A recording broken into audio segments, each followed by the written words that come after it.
So, do we have any idea what CSEMNGCF is? We'll have to wait and see. Oh, really? Yeah. Nice. Okay. So we don't need to remove it from the agenda? Nope.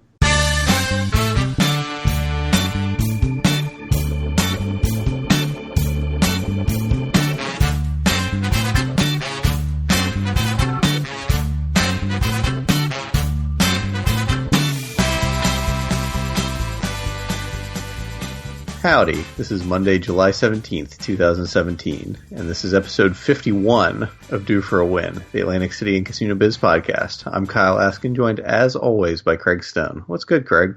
Happy to be here. Happy to have episode 50 done and out of the way. Yeah, all of the extra work we put into it. Yeah, man. Well, it really bogged you down. It was probably the most editing-intensive episode for dumb reasons that probably nobody would have ever noticed if I just left it as is. I mean, yeah. Well, that's the sign of good editing, right? If people can't tell the difference. That's true, yeah. It's like umpiring or like refereeing in That's right. hockey. You don't want to notice them. Yeah, it's like the editor. Yeah. You don't want to know they're there. Exactly. You notice when they fuck up. It's bad. So what percentage of the swearing on this show do you think you do? Is it 100%? It's probably 98. I think you've a lot of it. I think you've gotten in a couple. I don't think so. I think maybe in like when you edit in the before and after show jokes, where I'm not expecting to be on the air. Yeah, that's great. But I don't know if I do. I got to make sure your real personality comes out, Kyle, and that personality swears. People know I'm fake on the actual episodes. In case that's not clear. Yeah, I mean it is true. I do swear a lot more in real life than I do on the show, but I'm probably the opposite. I probably swear more on the show. Maybe not. Yeah, maybe. It's probably pretty representative. So how was I don't know. What does it feel like to be beyond episode 50, starting our second cycle of 50 episodes? It feels the same. It's like you're right. It's like when people ask you like how it feels to be X years old now. Or like how it feels to be married when you dated whoever you're married to right. for when like 8 years or whatever. Lived with your fiance, girlfriend, wife for multiple years before actually getting married. Yeah, like it's the same. Yeah. It's the kids, usually is. Kids that change stuff. Yeah, that's true. It is not the same to have kids and not have kids. Yeah. That is totally different. And nobody's like, hey, you have a newborn. What's it like? It's the same. Exactly the same. Yeah. Probably really crappy dads say it's the same. Yeah. I still haven't touched a diaper, so what difference does it make? Yeah. Yeah, I'm sleeping great. It's awesome. Awesome. That'll be you again in what? 3 months with my life whatever. Being exactly the same? Yeah, exactly the same again. Yeah. Not quite, like 2 months probably. Oh, that's but nuts. Definitely closer to 2 months than 3. Ooh. Soon. Yeah, I know. Feel soon. Are we going to Atlantic City again before I have another child? I hope so. Yeah, I hope so too, because I'm not going after that probably in 2017. So ever again. The end. 2018 I'll go. I think that sounds good. I'm confident in that. All right, well, we should probably plan that. But that is not something to talk about for the episode. I think we can get into some news now. Looks like you want us to start on AC Fan Expo.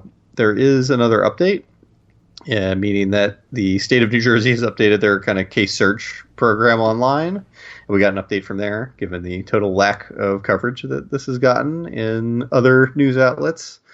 It looks like the hearing went forward, the show cause hearing went forward on Friday.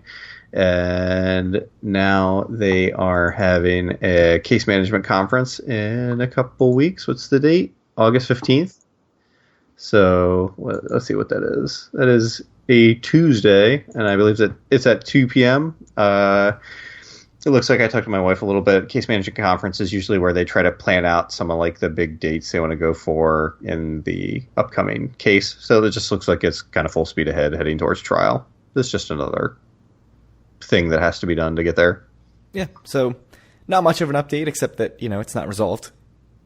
Right. So it's still going on, still a lawsuit. So still no coverage. That's that. It's still no coverage in other places. I mean, maybe we were all proud of ourselves for getting a scoop. Yeah, maybe I know. it's And just that nobody I cares. was hoping that other people would kind of pick up on it and we'd learn what's going on. But oh well.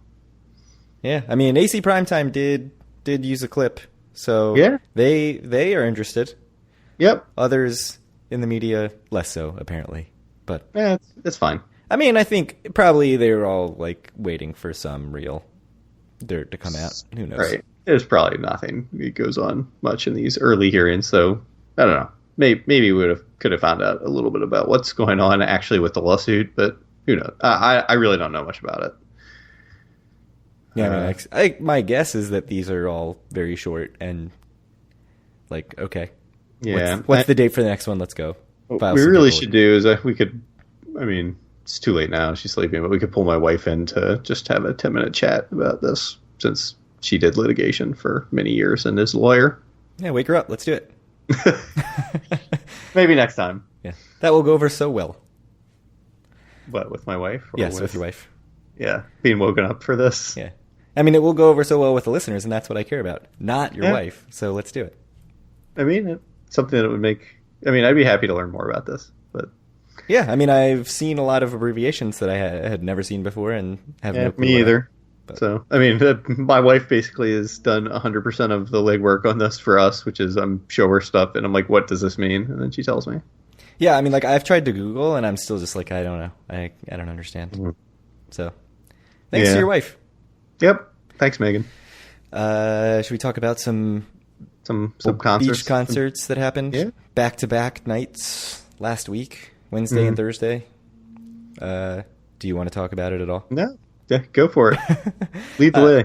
So we talked a little bit about the back-to-back thing and how it was a Wednesday and Thursday night. Obviously, let them keep the stage set up and everything up. Probably reduce their costs, not in half, but, you know, all the setup costs and teardown costs were only done once instead of twice. Nicholas Huba from the Press of AC, I'll link to the article in the show notes,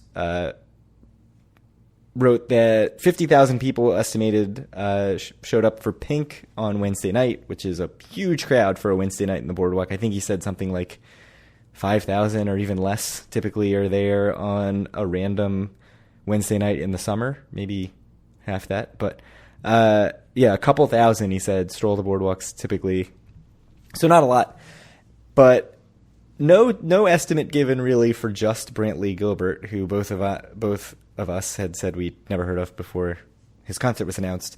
But Nicholas Huba did say estimated 60 to 70,000 total for the two nights. So presumably that means 10 to 20 for Brantley Gilbert. I certainly saw less social media presence of people who were out and about and going to the Brantley Gilbert show than I did for the Pink show, although maybe that has to do with the fact that my bubble of social media is more likely to go to a Pink concert than a Brantley Gilbert concert. I don't know. But do you think that has more to do with the back-to-back nights and, you know, there was show fatigue, or do you think it's just that Pink is a way bigger star than Brantley Gilbert? I think it's mostly that Pink is actually a very big star that everyone's heard of and, you know, has been around for a long time and has a lot of fans.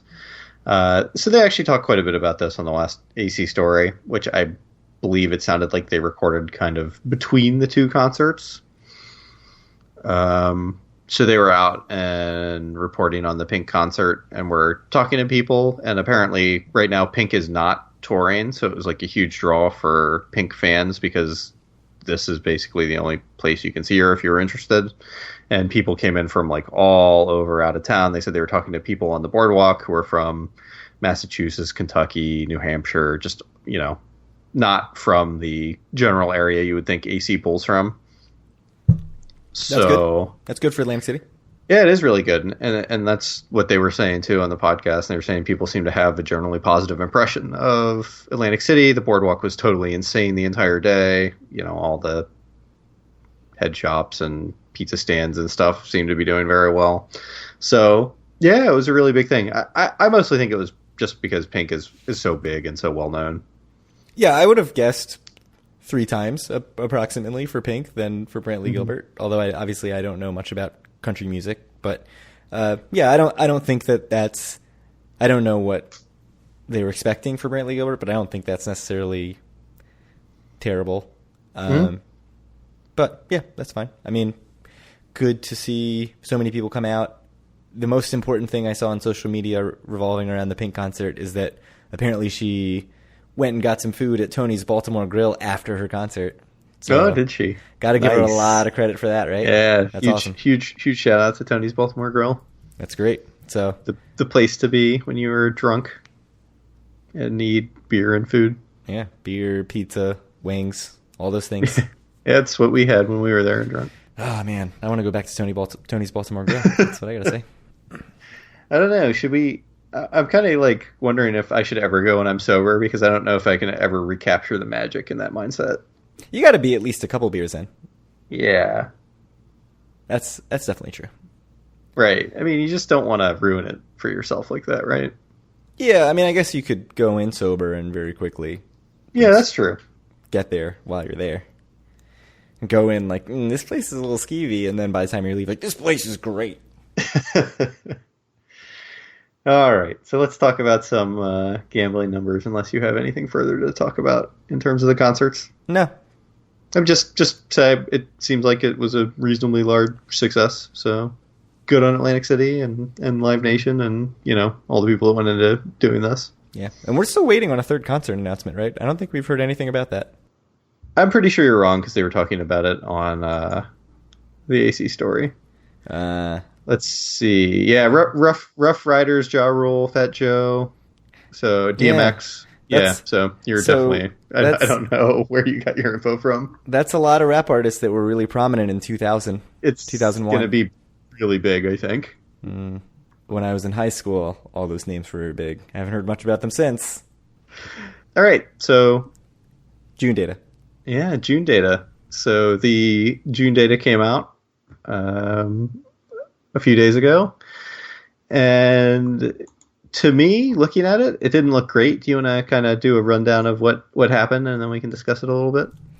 Yeah, I mean, it's basically the brick and mortar stuff was pretty stagnant. I think it was only like $5,000 apart from June 2016 to June 2017, actually a little bit down.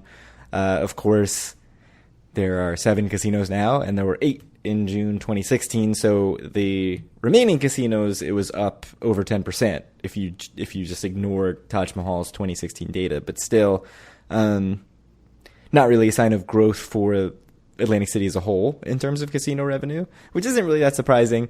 They did get a little boost thanks to internet gaming, which has kind of been the story the last few months.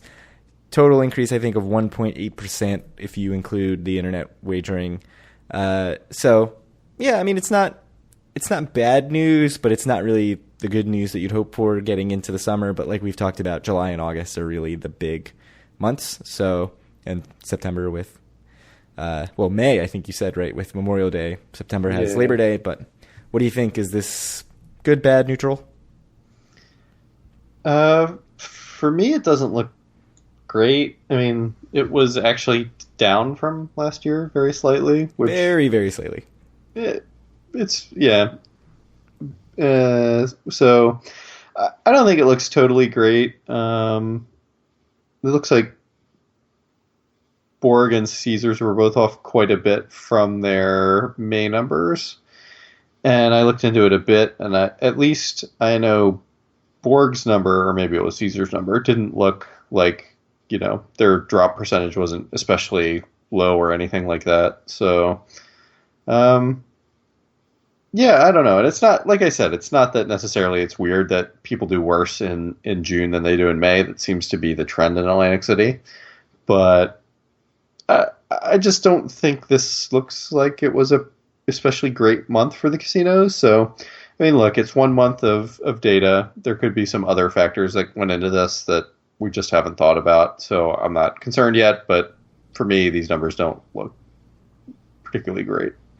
Yeah, I mean, coming off of obviously a lot of down months previous years, year over year, it's a little less concerning, especially when you look at, I mean, Q2 as a whole, pretty stagnant, which, again, like you'd prefer to see growth rather than stagnant, but for, 2013, 14, 15, certainly those 3 years, it was like big drops every month, year over year, and every quarter, year over year. So just plateauing, I think, is weirdly a good thing. Although I think last year Q2 it was down only like 0.15% or something like that, just looking at our data.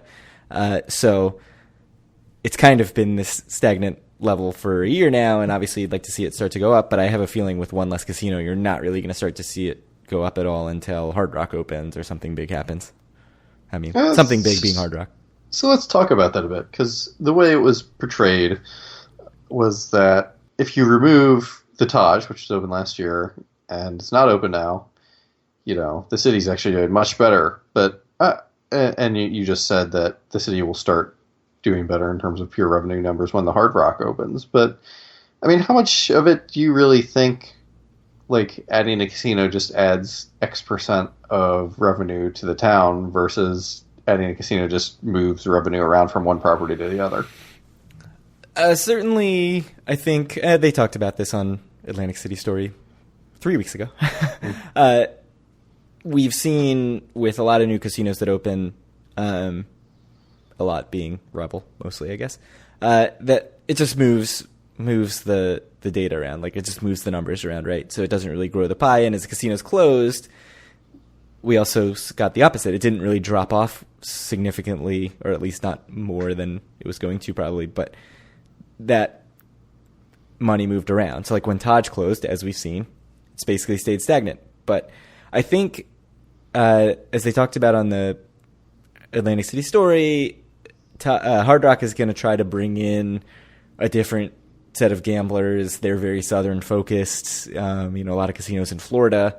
So if they can bring more people up from, North Carolina and south of there, which I don't know how realistic that is, but if they can get more people southern who maybe wouldn't normally come to Atlantic City because they've got other options closer, that's going to be a big help. To me, I don't necessarily think the southern thing is as big a deal as the weekday thing. Like, if you can get people who are already coming to Atlantic City on weekends to add a night to their trip, or to add an extra trip because there's somebody they want to see at Hard Rock on like a Wednesday or Thursday night, like, that's a huge value add to the city. So I think that's where you might see some revenue go up. I don't know how much that translates into gambling revenue, but if non-casino revenue goes up, that would be good too. But yeah, I don't know. I'm optimistic about Hard Rock kind of expanding the pie. I don't know if that'll come to fruition. I was optimistic about Revel expanding the pie, and that obviously did not happen at all. So they didn't even expand their own pie, really. Yeah, obviously couldn't stay open. But yeah, I'm interested. I'm so optimistic and all in on Hard Rock, and I just keep thinking, like, I can't wait till it opens. I just want to give them all my play, which I know I won't do because I won't be able to get a room there to save my life because, that's where people are going to want to go. Well, I say that, and again, probably said the same thing about Revel, and look what happened there. I don't know. What do you think? Do you think we're just shuffling the money around, or do you think there's a chance here to grow the market? I mean, there's probably a little bit of both. I mean, I'd say the majority of it is just moving money around, but there certainly is opportunities for people to come in and actually grow the market. And I think there's some point that Atlantic City could possibly get past where it just starts becoming a bit more of a tourist destination than it is now. But, this is something we've talked about in tons of previous episodes that, I don't think the conditions are quite right for that yet, between it being a bit of a hard place to get to via airplane and just some of the other stuff going on in the town. I will say just generally one more thing on the numbers. It's just weird. So we have like all of Q2, at least the revenue numbers, and the profitability report isn't out yet. But if you look at the last 3 years, 2015, 2016, 2017, Q1 has gone up pretty dramatically each year, or, it's gone up, let's say, $10 million each year. It's like $8 million from 2015 to 2016, and then $20 million from 2016 to 2017. So it's gone up over $25 million in revenue from 2015 to 2017. If you look at Q2, it's been totally flat the last 3 years. That's really weird. It's strange, right? And it's like, why does it look like the casinos are doing so much better in Q1 and nothing's happening in Q2? Is it just random, or is it something like the casinos are doing a better job of getting people in during the off season, or? Yeah, I mean, it could be that people, the prices do start to go up in the spring. It's not, I mean, obviously the big spike is the summer, but maybe it's that just free rooms are abundant in January and February, right? Mm-hmm. So, it could be that, like, I mean, for us, we used to, and probably still do, make an extra trip early in the year because we want to go when there are free rooms. It's so easy to go on a weekend and do an overnight trip, whereas, in the summer we're talking about doing, we did a Sunday night, we're talking about doing Thursday nights. Those are tougher trips to make. If we can go on a Saturday night in January, like, to us, it's not like we're going out on the beach and sunbathing and going in the ocean, right? So it doesn't really make that much of a difference to us whether it's July or January. But yeah, I don't know. I don't know how much of it has to do with that. I mean, obviously, you wouldn't think there's a whole lot of stuff on the calendar in January, February, March that would draw people other than just cheap rooms. Yeah, I mean, but like I said, maybe something the casinos are doing are just doing a better job of getting players in. Then something we've talked about is like junkets were way up on or were up. I don't know about way up on a previous episode. So maybe it is just part of that. And when it gets a bit busier, the casinos aren't as incentivized to try to bring in extra players because they fill up every night anyway, basically. Yeah. So, I mean, it could be that their acquisition or whatever is higher, right? They're spending more to bring more people in. And then the balancing act is that they don't feel they need to spend as much in the spring. So they, it could be that they're not necessarily really making much more money, even though the revenue is higher. Mm-hmm. Yeah. I mean, I don't really know. It's something I just brought up because I thought it was interesting, but I don't have the answer for what's causing it. It's just it's definitely weird. Yeah, it's just one of those things that it's mighty strange. I mean, if you even look at Q1 to Q2 this year, they're $25 million different, but that's much less than previous years where it tended to be closer to $50 million different. So I don't know. It's just one of those things. It's strange. Yeah, agreed. Very strange. While we're on the subject of just talking about comps and stuff, and how we tend to take an extra trip in the winter or spring as compared to the summer. I mean, just something that's happened to me that I don't remember happening in previous years, especially, though perhaps it was like that, and I just don't remember, is like, it's very hard for even me to get comps now in July and August. I have comps at one property, I think, right now, and it's Tropicana. Wow. I don't even get TR comps, really. I mean, I get the occasional one, but... You mean even weekdays? Yeah. Wow. Yeah, I get some like Tuesday, Wednesday, Thursday here and there at Total Rewards. I'm getting nothing anywhere else. Like, just nothing. So, yeah, kind of disappointing. That's why I got to put all my play into Hard Rock when it opens. Right. And, when we went before my first son was born, we went in August, and I know that we went on a weekend. We went Friday, Saturday, and I got comps at Harrods at Waterfront. So, I don't know. I mean, I certainly haven't gone as much since my son was born as compared to before, but yeah, I don't know. It just seems to me like my perception is that my gambling hasn't changed that much, and my comps are much worse now, which would seem to be a good sign for the city, I think. But yeah, I guess I'm gambling more, and my comps are worse. I mean, I'm probably at such a like beginner level that you've got to get over some hump, right, to get to really see a change. But yeah, I agree. I think, and I mean, part of that has to be Taj had 2,000 rooms or something, right? So you remove those rooms, especially peak season, there's going to be a scramble. And even with Taj open last summer, the occupancy rate was very, very high. I think on weekends it's like over 90%. So, I mean, it may have been over 90%. I can't imagine it was over 90% for the entire week, but certainly very high. Lots of sellouts, fully booked hotels on the weekends.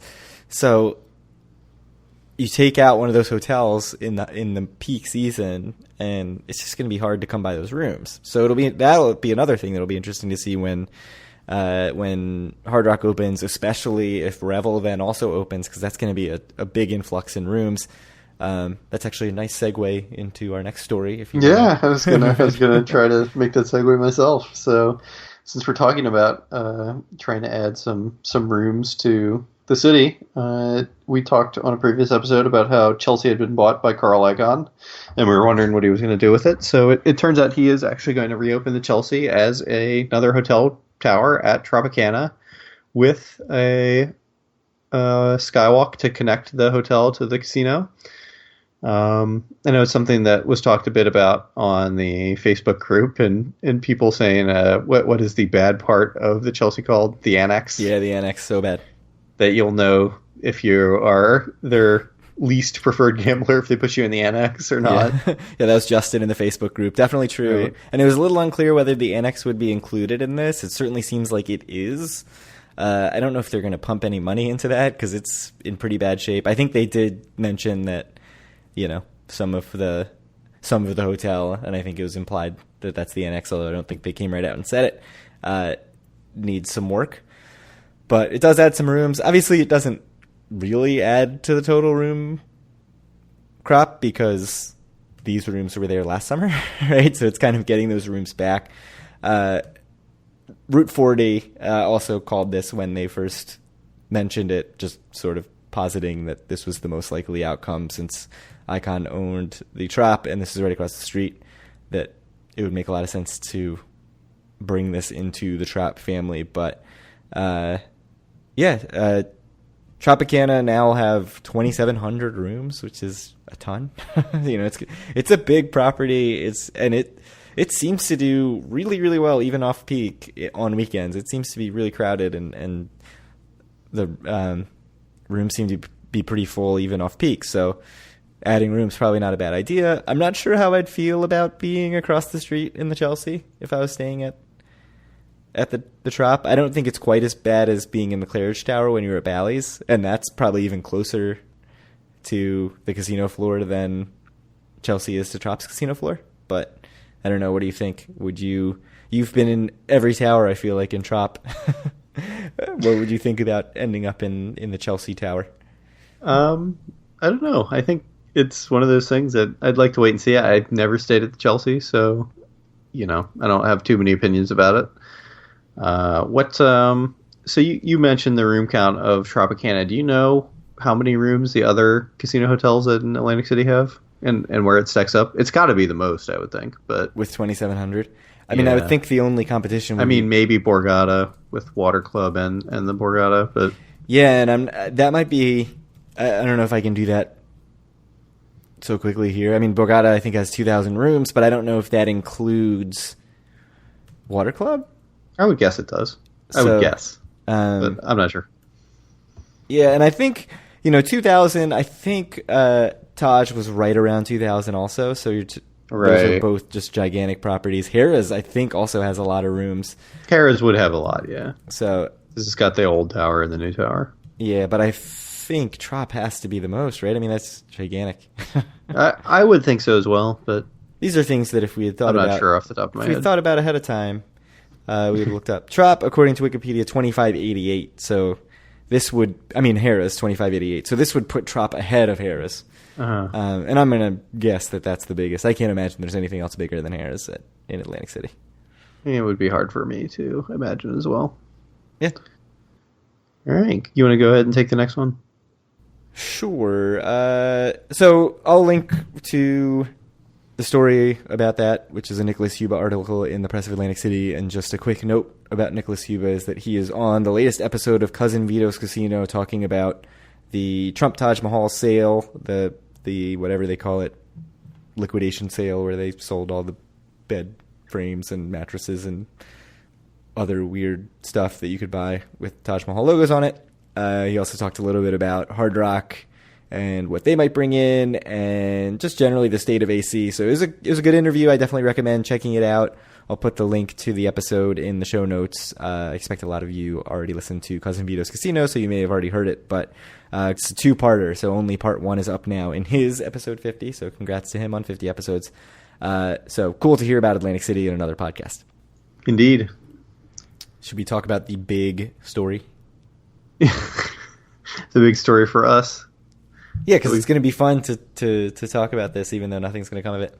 All right, go ahead. So out of nowhere, last week, the Press of Atlantic City reported in an article by Nicholas Huba and fellow University of Maryland Journalism School grad Aaron Serpico that a New York firm said that they were submitting a $220 million offer to Glenn Straub for the purchase of Revel. So this is a private equity firm based in New York City, and there was not much other information, just that it was made in the last 10 days as of July 13th, which is last Thursday. And Glenn Straub played coy, which he does. He said he hasn't heard anything about any offers. You have to keep in mind this is the same person who said that he had not heard of the guy running the firm who ended up being the head of 10. And then within days it was announced that that group was actually going to run the casino at 10. So clearly Glenn Straub likes to play dumb when asked questions, so I wouldn't put too much stock into that at all. He said he'd never heard of him, but again, like I said, this is not the first time he's done that. So do you think he should take the $220 million offer, Kyle? Well, I think for one thing first, at least when I was hearing about it had not come out yet. This was in the Facebook group. Nicholas Hubo was talking about it. It hadn't come out yet whether or not that includes the power plant or not. I would have to imagine it does. It's impossible for me to imagine someone buying the Rebel without buying the power plant too. So I'm going to assume it does. It would be preposterous if someone wanted to put themselves in the same situation that Glenn Straub found himself in originally when he had the Rebel. Yeah, I mean the reason he got the place for $2 million was because of the horrible power plant situation. Yes, yeah. It has to. I won't even consider an alternative. Perhaps he had hoped that he could run extension cords between the Showboat and the Rebel, but he found out quickly that was not a possibility. Right. So assuming it is both, I don't think he should. For me, that sounds like a lot lower of an offer than he could get, given that for all the work that the Hard Rock is putting into the old Taj property, $500 million total, right, Craig? At least? Yep. Yeah, that's not just the purchase price. I think that's just renovation budget. Okay. And remind me again of what the purchase price was? $50 million on the purchase price. So whatever, 2.5 times this amount. Right. Yeah, I mean, do you have anything else to... I mean, obviously you're laying out your case against it. So I just think that you can get for, maybe half of the total cost that the Hard Rock, or less than half of the total cost. You have a casino that's pretty much, complete in terms of, you don't need to really do the work as far as we know, assuming the air conditioning is working, there's not mold problems in the Rebel, which is, we haven't heard anything about there being those things. You have a casino and a hotel that should be pretty much ready to go, that you're not going to have to do major renovations to, that maybe it's not exactly turnkey, but it's as close as you're going to get. That if you want to open up kind of a higher class casino hotel, you can just go in and buy it and do it. I think 220 is low. I think he can get 300 for it, I would think, but I don't know. Those are just numbers that came out of my head that make sense to me. So I think you're on the opposite side of me on this. So go ahead and pitch your side. So I tweeted when this came out, take the money and run. Because he purchased it for $82 million, spent $30 million to bring the energy company in.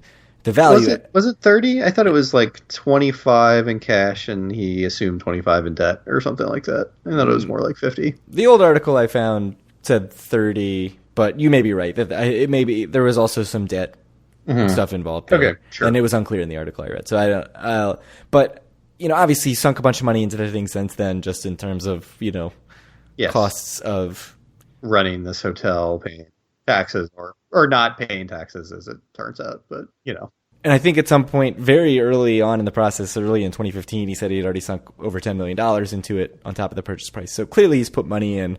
I wouldn't be surprised if he's close to $200 million, just as a wild guess. So this is not a big gain for him. Building up ropes courses, tearing down ropes courses. Yeah, that stuff costs money.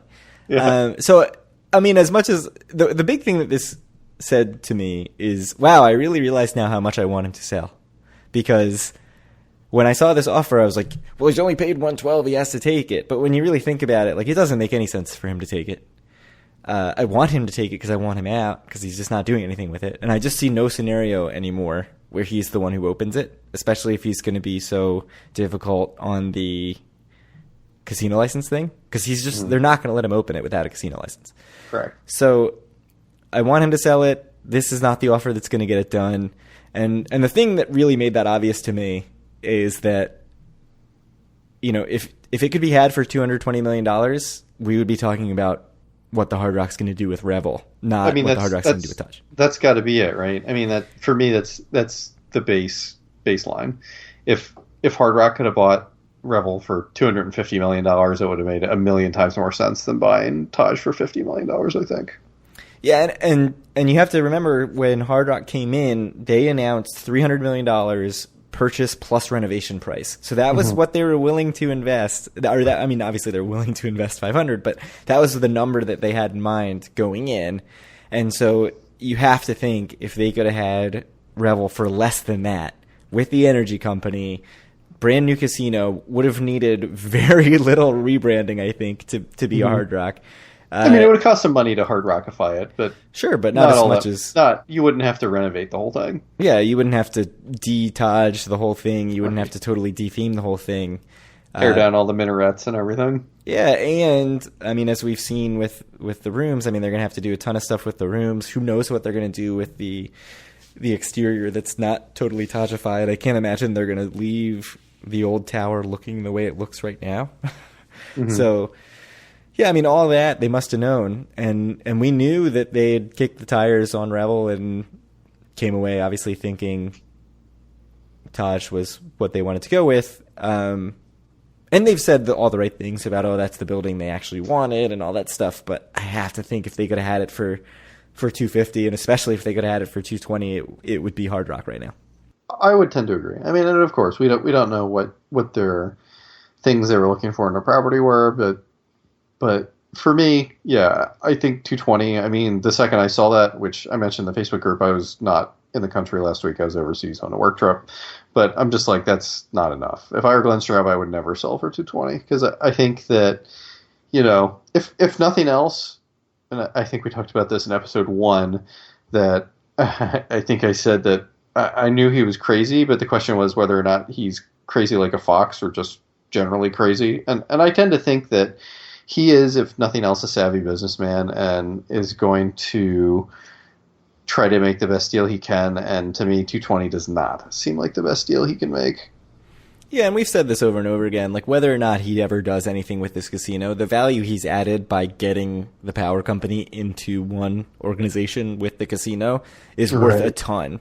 What I'm hoping is that 220 is a starting point. Right? And I agree with that. It could be that's just the opening bid and it goes up from there and then becomes a number that is more reasonable to sell. And like I said, for me, that number is somewhere closer to the 300 range.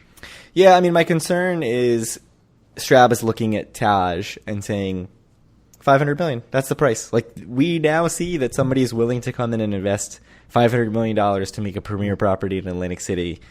If you want to do that, you're going to have to pay maybe not $500 million, but in the 400s, because this is not going to take $100 million renovation. I don't know how much it costs to, like, route an elevator to the casino floor and maybe do something about those escalators. Maybe it's a lot. Probably more than that, maybe.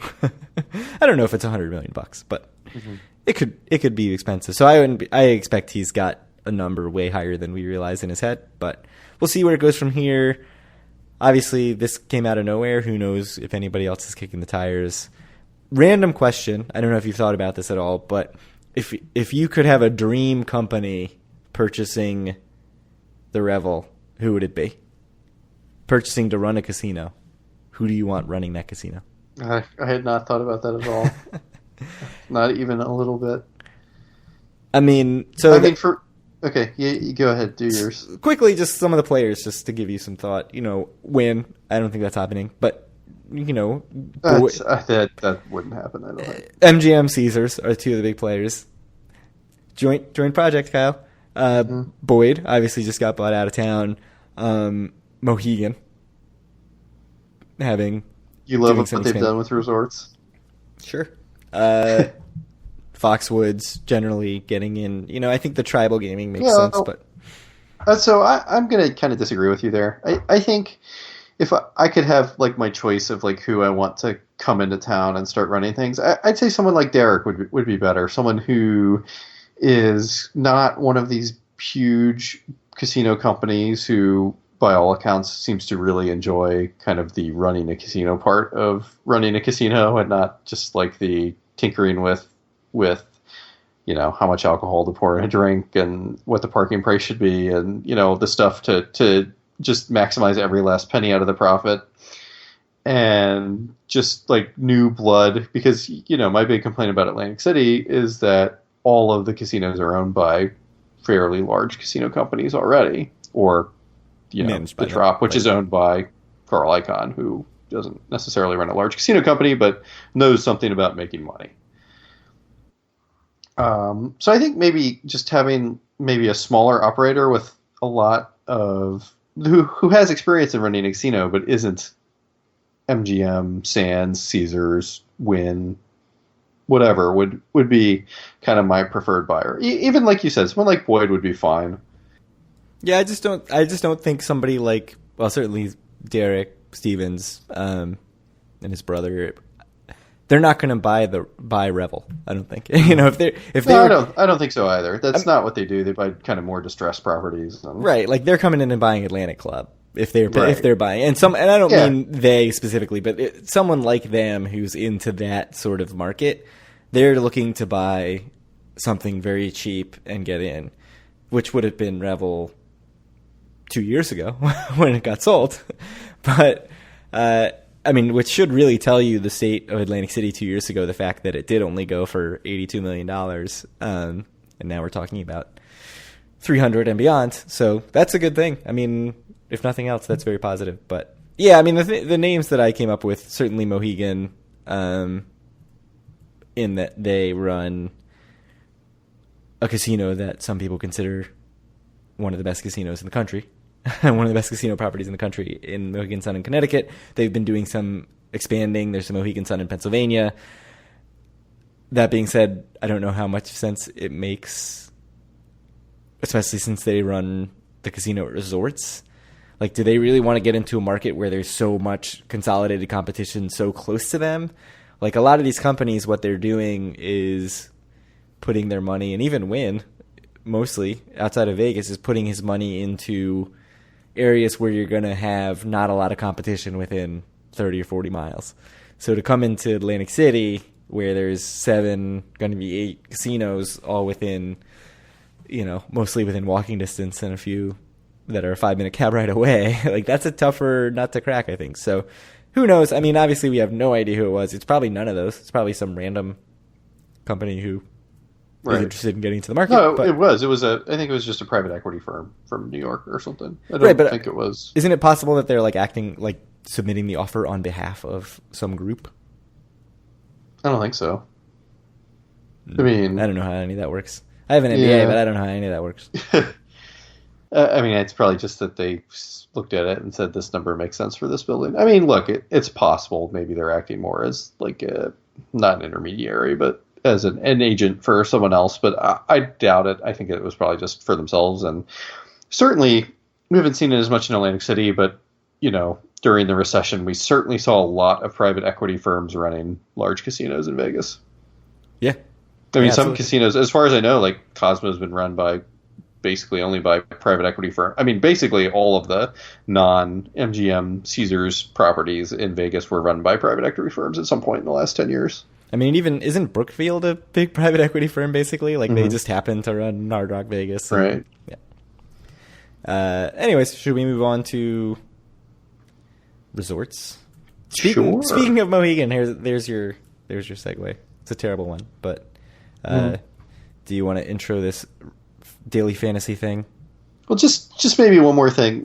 Maybe something else to back it up is, by all accounts, like one of the success stories in Atlantic City the last few years, just to kind of back up what I was saying, was getting a kind of a small guy with some experience in the business, but not really. One of the big success stories in Atlantic City, I think, is Golden Nugget and Tillman Fertitta, who kind of fits all of the stuff that I was talking about. Sure.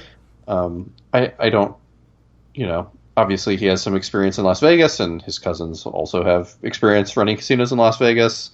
And just the Nugget seems to be wildly respected as, a casino that's really turning it around. Their numbers certainly back it up. It's gone up just tons and tons in the last several years in terms of revenue. So I just think someone similar to that mold could be good for Revel. But like you said, I mean, people of that mold are looking to buy Golden Nuggets and not looking to buy Revels.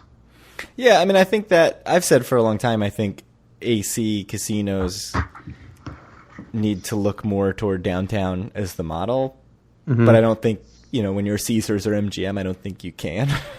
Like you can't, like Derek Stevens is out in the casino at the D most nights, at the bar, shaking hands with people and making people feel very welcome. That's not something that Caesars can do, because, like, do you know who the regional vice president of Atlantic City Casinos is? I would have no idea. Like, he could be wearing a shirt that says, I am the regional vice president of Atlantic City Casinos for Caesars, and I would still be like, I don't know.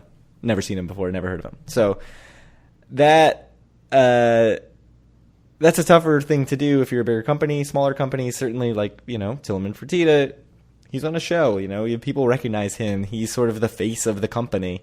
Mm-hmm.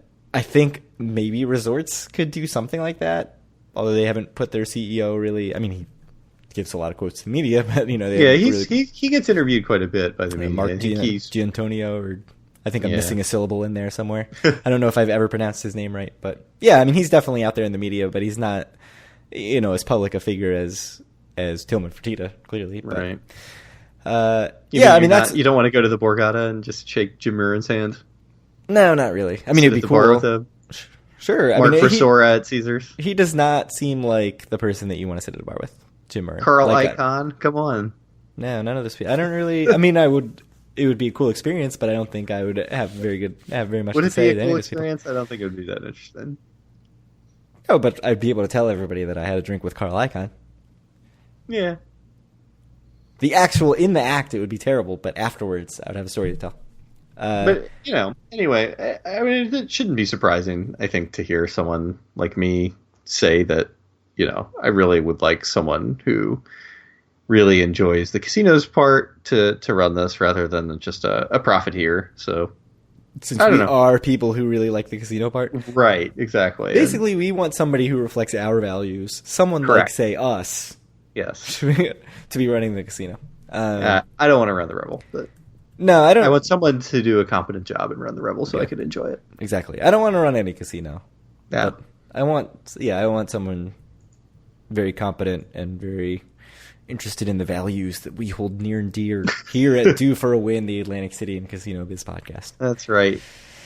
So anyway, let's move on. So this is definitely a story that you've been much more up on than me, but Resorts has launched a daily fantasy sports site, fastpick.com. So why don't you kind of go through what this is, because it doesn't sound like a normal daily fantasy site. No, this is very new.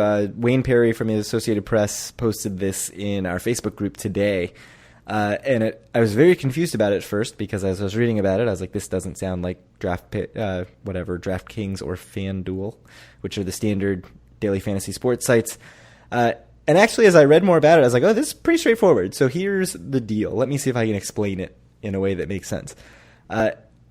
Fastpick.com, run by Resorts. You have to be in New Jersey to play, like physically in New Jersey, just like the other online casinos. Basically creates a bunch of toss-up matchups between big-name players in various sports. I think right now it's baseball, will be football once football season starts. I think they're talking about NBA and Premier League. No hockey for you hockey fans. And they'll create a bunch of basically toss-up matchups between big-name players. These people are not going to be facing each other that day in real life, so they are only facing each other virtually based on fantasy points. And you choose one of the two players in 3 to 10 of those matchups. So maximum of 10, minimum of 3. You have to bet at least $5. I think there's a maximum payout of, I can't remember if it was $10,000 or $100,000. So that will affect how the maximum you can bet, because the payouts are much bigger if you win all of your matchups. And that's kind of the rub. It is a parlay bet completely. You have to win them all to get paid out. The more picks you make, the higher the payout. So you can bet $5 and pick 10 people, but you're going to be pretty unlikely to win. You can bet $5 and pick 3 people, and you're probably still pretty unlikely to win, but you have a much better chance than if you pick 6 or 8 or 10. If any of your picks lose, you lose. It's a parlay bet, so it's pretty straightforward, except that if you're not familiar with fantasy scoring, where a throwing touchdown is worth 4 points and a running touchdown is worth 6 points, and yards, 20 yards per point and all that stuff, you might find this a little confusing. But it's based on that. That's how they're going to compare players and decide whether or not you won your pick or not. Really, the only similarity with daily fantasy sites is the fantasy point scoring system.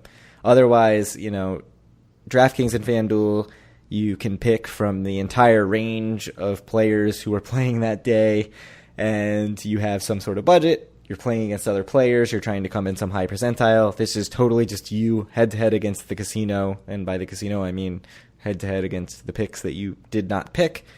It's online right now, available right now. Resorts hopes to add kiosks in the casino in time for NFL season. Again, you have to be located in New Jersey to place a bet online. You don't have to be from New Jersey. So does that make sense? Did I explain that in a way that makes some sense?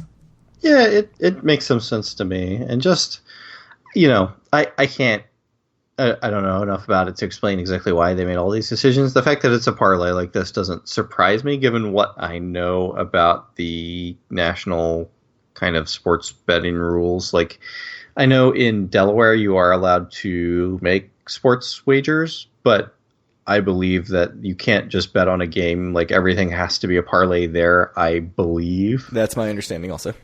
So I suspect there's something about specifically parlays that makes it kosher as compared to where if it was just like pick one of these two and bet on it, it might not be.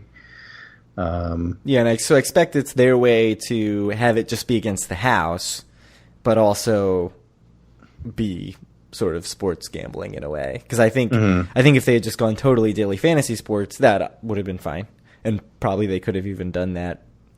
Right, but you didn't have to be in New Jersey. You need to? Yeah, right. Exactly. So here's my question. First question. Is this more enticing to you, this sort of parlay setup, than a DraftKings or FanDuel setup where you're playing against other players?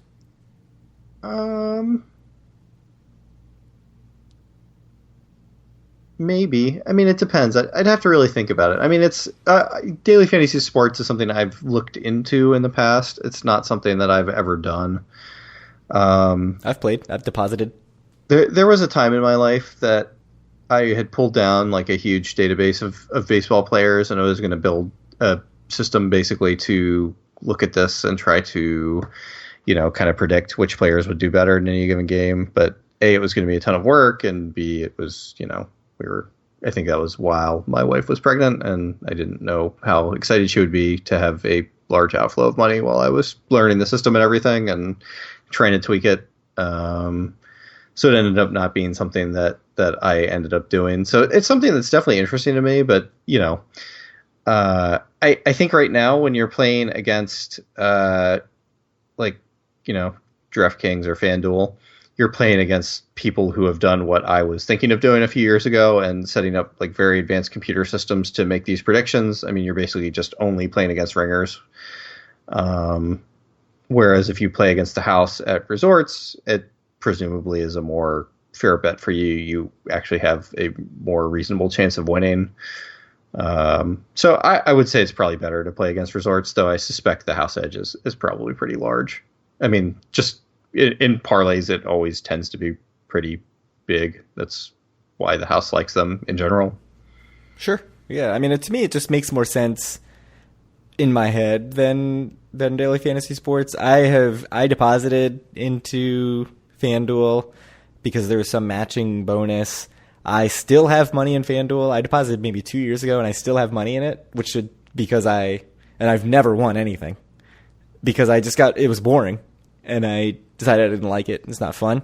part of the problem I have with FanDuel and DraftKings is that there's no variety to the games at all. It's just like, okay, pick all the baseball players on this game, or you can pick only National League, or you can play a game where it's 50-50 and half the players win their bet back, or, whatever, 1-1, and half the players lose. Like, there's no variety in the games. Like, it would be more interesting to me if you were like, okay, well, this game I'm only focusing on these stat categories. Like, I want to pick I have to pick a lineup that's going to hit the most home runs tonight. But it's none of that. It's all the same scoring system, but just different tweaks on that, and that's no fun. The parlay thing is actually more fun to me because it's like, oh, here's two players. Who do you think's going to do better out of these two players? And so it's easier for me to wrap my simple non-algorithm brain around of saying, like, well, I know that this person's playing against this pitcher. I have some idea of how this pitcher's done recently, and I've had some idea of how this hitter's done recently. So I'm just going to go on my own data and my hunches and play these three people, which is much easier to me than picking a whole team and hoping it beats 80% of the people out there playing on FanDuel. So that's more exciting to me. I'm seriously thinking about depositing in this and trying it out and seeing how it goes. So if I do that, I'll definitely report back.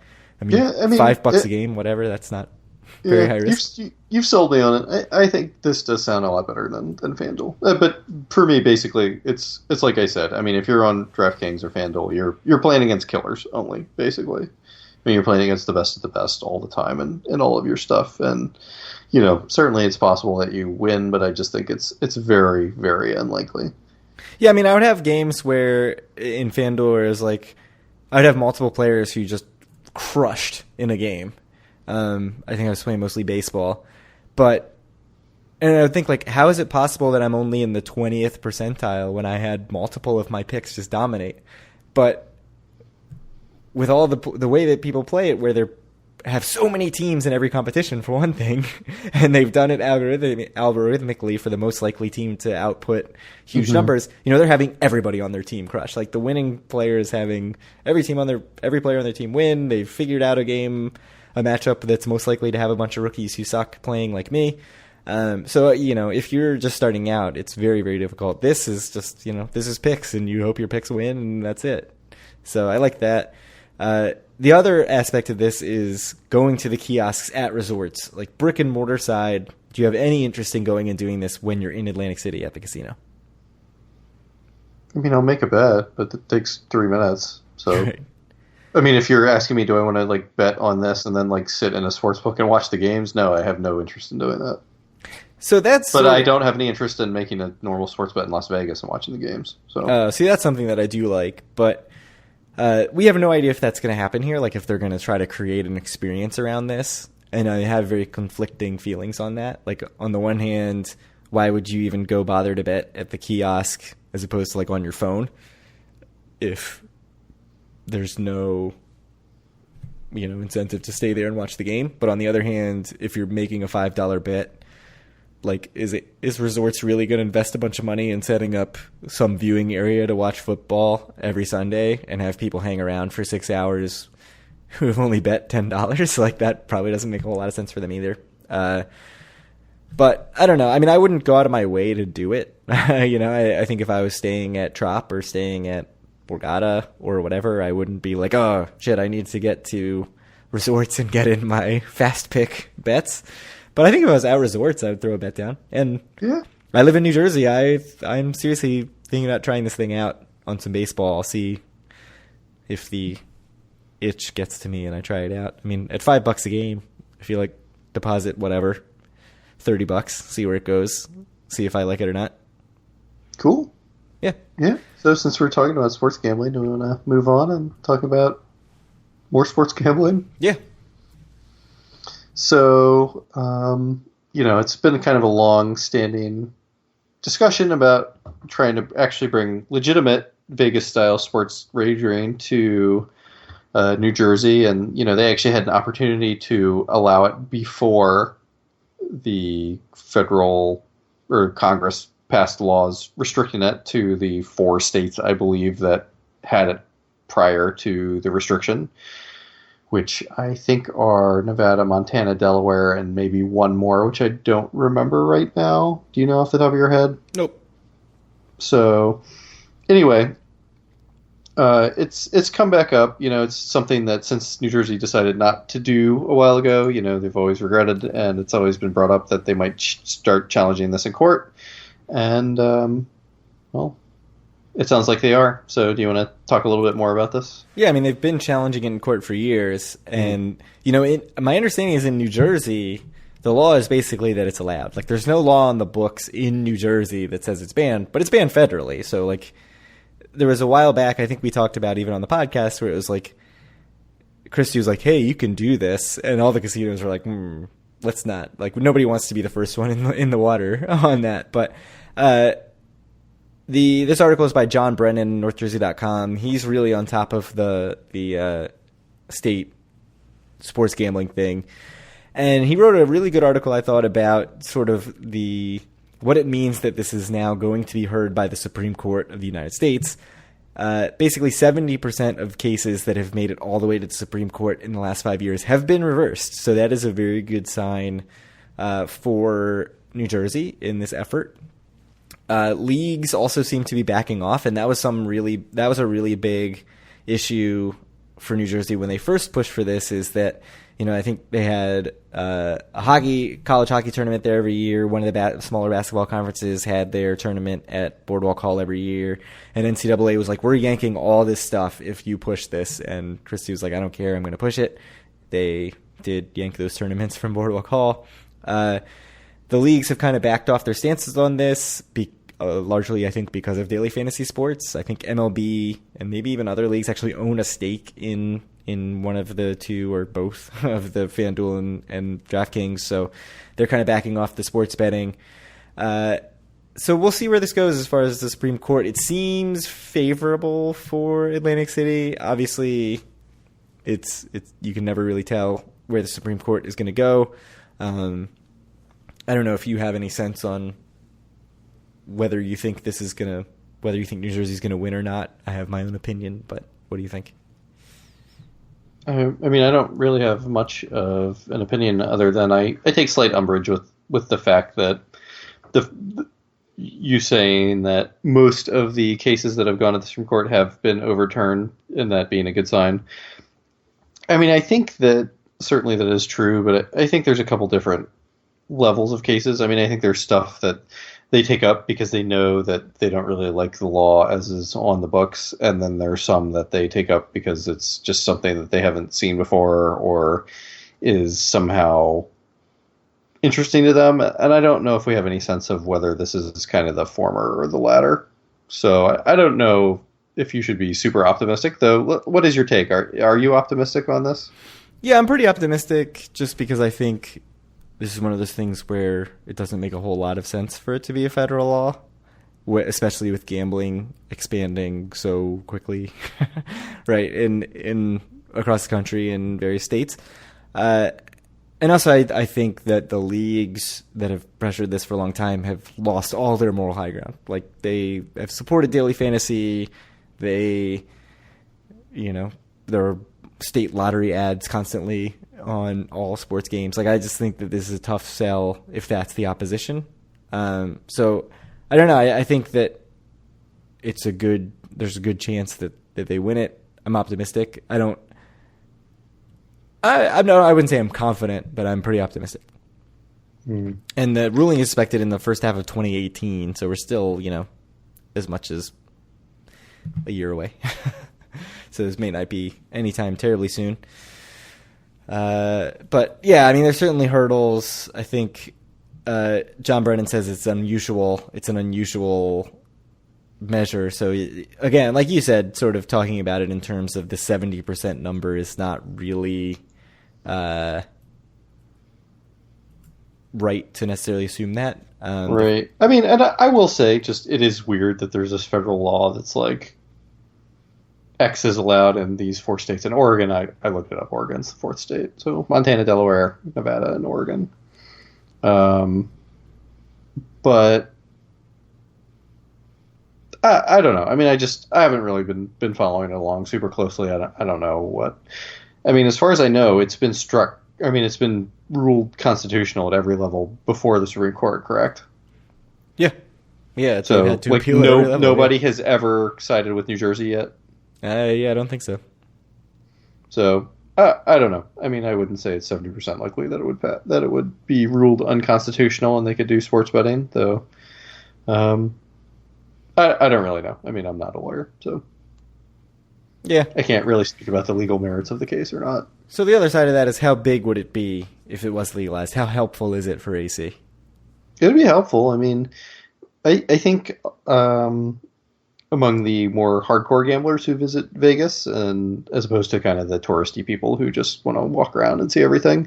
I mean, I think sports betting is an important part of the equation and what draws them there.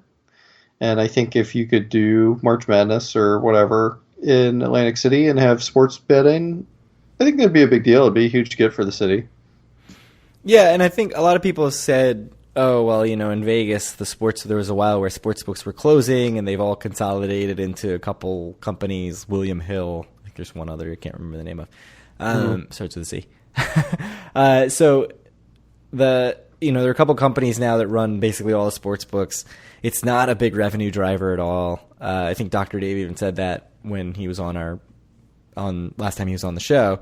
But for Atlantic City, it's so much more gambling focused, right? Like Vegas, only 30% of their revenue is gambling revenue.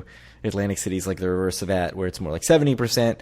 And I just think you're going to get a bunch of people who are in New York, Philly, DC, Baltimore, like all these cities who are close, who would love to put a legal bet on sports and come down and sit and watch football with some bets on games and various side bets and whatever they're called, parlays and all the weird stuff that you can do.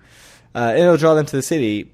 The other side of that is, if this gets reversed, like how quickly are Pennsylvania and Maryland and other states who have legalized gambling, who are surrounding Atlantic City and have put such a hurting on Atlantic City's revenue, going to follow suit and just instantly almost negate the advantage that this would create? I think that it would still be a pretty big advantage for Atlantic City because, like I said, it's more about, yes, if you're just someone who enjoys sports betting and they do this, and let's say, like whatever other state, Maryland, let's say, because it's where I live, passes a law, you're not going to go to Atlantic City to just make a sports bet because you'll go to Maryland Live or Horseshoe or National Harbor to do it. But I think it still would be big for Atlantic City simply because it would just raise its, like, how it looks as a tourist destination that little bit to people who really like making sports bets and were thinking of going to a resort town or a gambling destination anyway.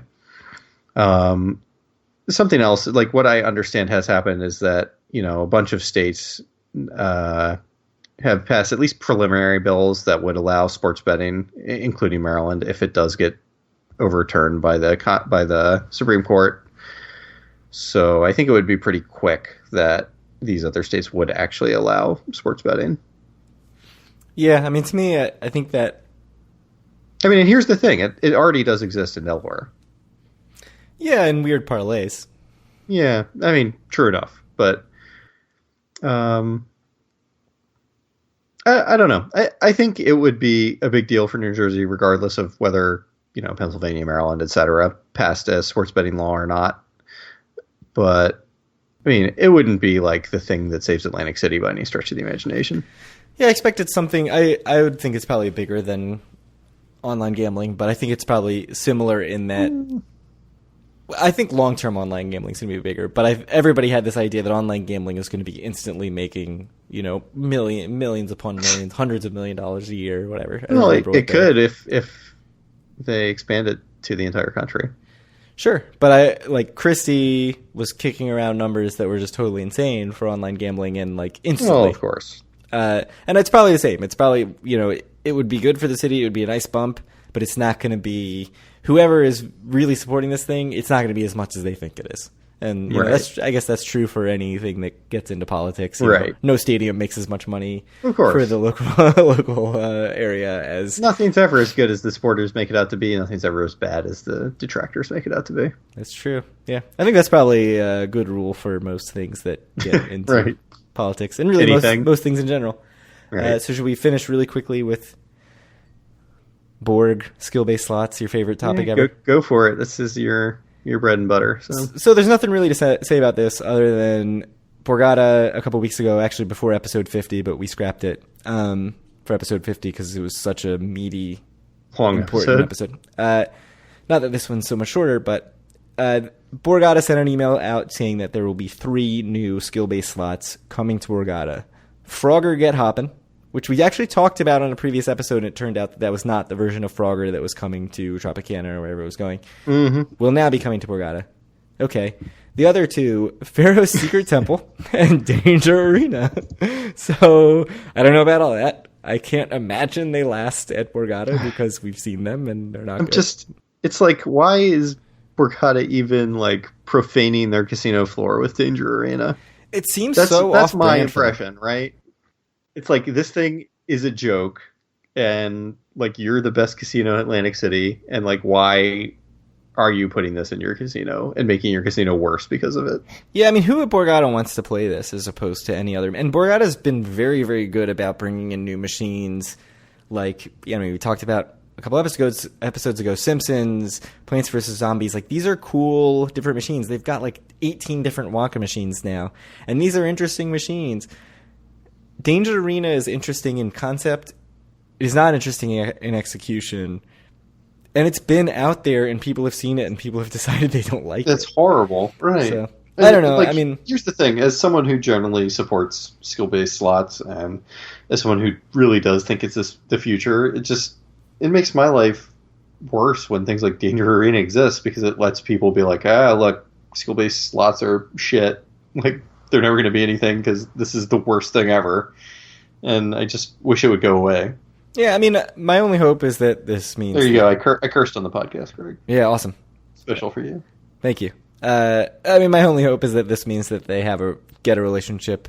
The best thing that could come out of their relationship with GameCo is that they will sort of progress the way Trop has. The Nothing But Net. Kick these to the curb and bring in Nothing But Net. And I mean, the one thing I'll say about GameCo is, if Nothing But Net has showed anything, like, GameCo is learning and slowly progressing to make better games. Like, Pharaoh's Secret Temple was not a very good game, but it was significantly better than Danger Arena. And Nothing But Net, again, not a great game. I enjoyed it, but not a great game. Is way, way better than either of the other two. So maybe they're getting there, and maybe someday we'll see that at Borgata. But right now, like, putting Pharaoh's Secret Temple and Danger Arena on your casino floor, there's better use for your casino floor than those two machines. So are you going to try to go play some Frogger Get Hoppin' if it's there when we go next time? Yeah, I'll go see it. I'm fine with that. I mean, You're going to make a special trip to Borgata? No, I won't go out of my way to play that. No. All right. Is there anything else we need to talk about before we close this down? Nah, let's wrap it up. All right. So thank you guys very much for listening again. I mean, I know we got through the 50th episode last time, but as we start on the next 50, thanks for taking time out of your day to listen to us, and definitely reach out to us and give us any feedback you have, whether it be on Twitter at DoForAWin or sending us an email to doforawin@gmail.com. If you want to interact with us and some other people who love Atlantic City, you can join our Facebook group at facebook.com/group/doforawin. You can follow along all of our content, including the podcast, at doforawin.com. Or you can find and subscribe to our podcast on iTunes, Stitcher, Google Play, TuneIn Radio, and YouTube. Yeah, I don't know. Any last words? No, I think we've said it all in very long-winded ways. So, as is our want. Yeah, that's true. Yeah. So, thanks again for listening to us, and we'll talk to you guys hopefully the end of next week.